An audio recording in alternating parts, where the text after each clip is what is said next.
Hi കൂട്ടുകാരെ, ഇന്നത്തെ നമ്മളെ വീഡിയോ എന്ന് പറഞ്ഞു കഴിഞ്ഞാൽ ഇന്ന് നമ്മൾ 2 കിലോ അരിയുടെ ബീഫ് ബിരിയാണിയാണ് ചെയ്തേക്കുന്നത്. ചിലപ്പം ഈ വീഡിയോക്ക് ഇച്ചിരി ലെന്ത് കൂടുതലായിരിക്കും, ഒന്ന് ക്ഷമിക്കുക. കാരണം നമ്മളെല്ലാം കാണിക്കണ്ടേ, വെറുതെ കാണിച്ചാൽ പോരല്ലോ, ചെയ്യുമ്പോൾ എല്ലാം നമ്മൾ വൃത്തിയായിട്ട് കാണിക്കണം. ഇപ്പം നമ്മൾ ദം ചെയ്ത് പൊട്ടിച്ച് വെച്ചിരിക്കുകയാണ്. ഇനി നമുക്ക് വേറെ പാത്രത്തിലോട്ട് മാറ്റാം. ഇപ്പം നമ്മൾ 2 കിലോ ബീഫ് എടുത്തിട്ടുണ്ട്. 2 കിലോ ബീഫ് നമ്മൾ ബിരിയാണി സൈസിൽ കട്ട് ചെയ്തെടുത്തിട്ടുണ്ട്. നമ്മൾ കുക്കറിനകത്തിട്ട് വെച്ചിരിക്കുകയാണ്. നമ്മളിപ്പോൾ 5 ലിറ്ററിന്റെ കുക്കറാണ്. ഇനി ഇതിനകത്തോട്ട് നമുക്ക് ഇട്ട് കൊടുക്കേണ്ടതെന്ന് പറഞ്ഞാൽ മുളക് പൊടിയാണ്. ഒരു 1/2 ടീസ്പൂൺ മുളക് പൊടി ഇട്ട് കൊടുക്കുക. കുറച്ച് മഞ്ഞപ്പൊടിയും കൂടെ. ഇനി നമുക്ക് ഇതിനകത്തോട്ട് കുറച്ച് ഉപ്പും കൂടി ഇട്ട് കൊടുക്കുക. എന്നിട്ട് കൈ കൊണ്ട് നല്ലോണം ഒന്ന് മിക്സ് ചെയ്യുക. നമുക്ക് ഈ പൊടിയായിട്ട് ഇറച്ചിക്കകത്തൊന്ന് പിടിക്കുന്ന രീതിയിൽ.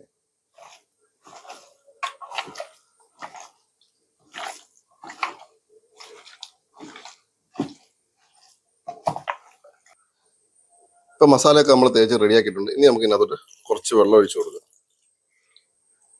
ഇനി ഇത് നമുക്ക് അടച്ചിട്ട് നമുക്കിതൊരു 5-6 ഫിസിൽ ലോ ഫ്ലെയിമിലിട്ട് ഒന്ന് വേവിച്ചെടുക്കാം. നമ്മളൊരു ഉരുളി വെച്ച് ഒന്ന് ചൂടായിട്ട് വന്നിട്ട് കുറച്ച് എണ്ണ ഒഴിച്ചു കൊടുക്കാം. അപ്പൊ എണ്ണ ചൂടാകുമ്പോൾ നമുക്ക് ആദ്യം കുറച്ച് കരിയാപ്പില. ഇനി നമുക്കൊരു 1/2 കിലോ സവാള, കുറച്ച് ചെറിയ ഉള്ളി കൂടി ഇട്ട് കൊടുക്കാം. വേണമെങ്കിൽ മാത്രം ഇട്ട് കൊടുത്താൽ മതി. ഇപ്പൊ ഉള്ളിയൊക്കെ ഒന്ന് വാടി വരുന്ന സമയത്ത് നമുക്ക് കുറച്ച് ഇഞ്ചി വെളുത്തുള്ളി പേസ്റ്റ് ഇട്ടു. നമുക്ക് അതിനകത്ത് കുറച്ച് പച്ചമുളക് ചതച്ചാണ് അതിട്ട് കൊടുക്കുക.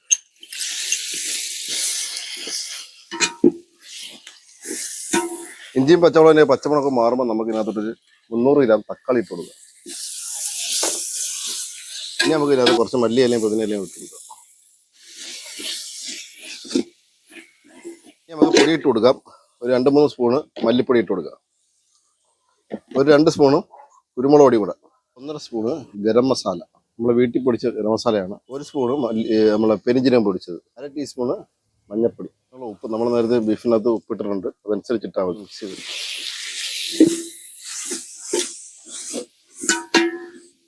ഇനി നമുക്ക് ബീഫ് വേവിച്ച വെള്ളം ഉണ്ടല്ലോ കുക്കറിൽ, അത് കുറച്ച് ഒഴിച്ചു കൊടുക്കുക.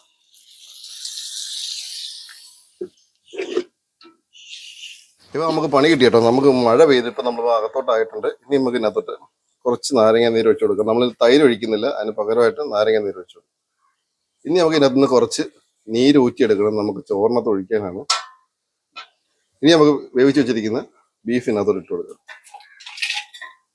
എല്ലാം കൂടെ ഒന്ന് മിക്സ് ചെയ്തെടുക്കാം.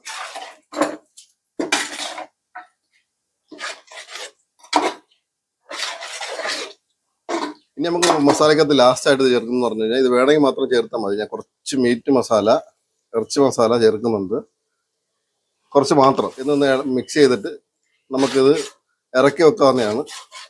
അപ്പോൾ നമ്മൾ 2 കിലോ അരിയാണ്, കുറച്ച് വെള്ളം തോന വെച്ചിരിക്കുകയാണ്. ഇനി ഇതിനകത്തോട്ട് നമുക്ക് ഗ്രാമ്പ്, പട്ട, തക്കോല, ഏലക്ക എല്ലാം കൂടെ ഇട്ട് കൊടുക്കാം.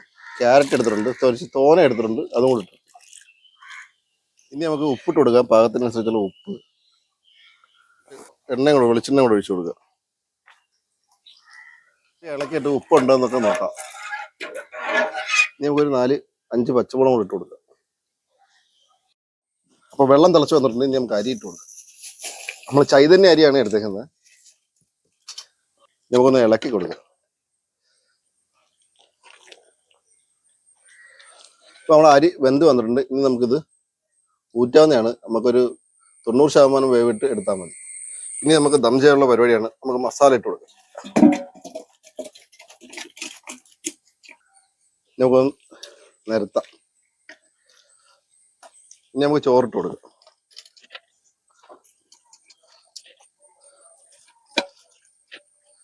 ഇനി നമുക്ക് ഒരു 2 ലെയറായിട്ടാണ് ഇടുന്നത്. ആദ്യം നമുക്ക് സവാള ഇട്ട് കൊടുക്കാം. ഇനി നമുക്ക് അണ്ടിപ്പരിപ്പ്, മുന്തിരിങ്ങ ഇട്ട് കൊടുക്കാം. കുറച്ച് കരിയാപ്പിലയുണ്ട്, കുറച്ച് നമുക്ക് മല്ലിയില ഇട്ട് കൊടുക്കാം.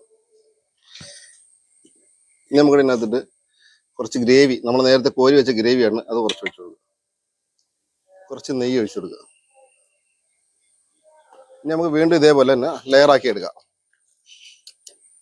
വീണ്ടും നമ്മൾ അതേ കണക്ക് തന്നെ ലെയർ ഇട്ട് കൊടുക്കുകയാണ്. ഇനി കുറച്ച് വെളിച്ചെണ്ണ കൂടെ ഒഴിച്ചു കൊടുക്കുക. ആവശ്യമുണ്ടെങ്കിൽ മാത്രം ഒഴിച്ചു കൊടുത്താൽ കേട്ടോ.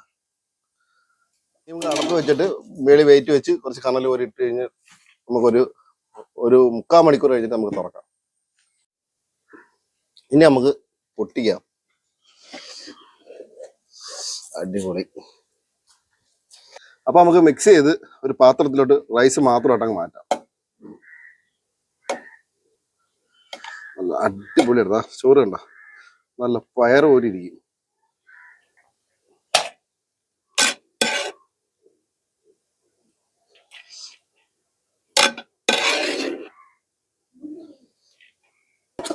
ഇപ്പൊ മസാല എടുക്കാം. നമുക്ക് മസാല അടിപൊളിയായി കിട്ടിയിട്ടുണ്ട്.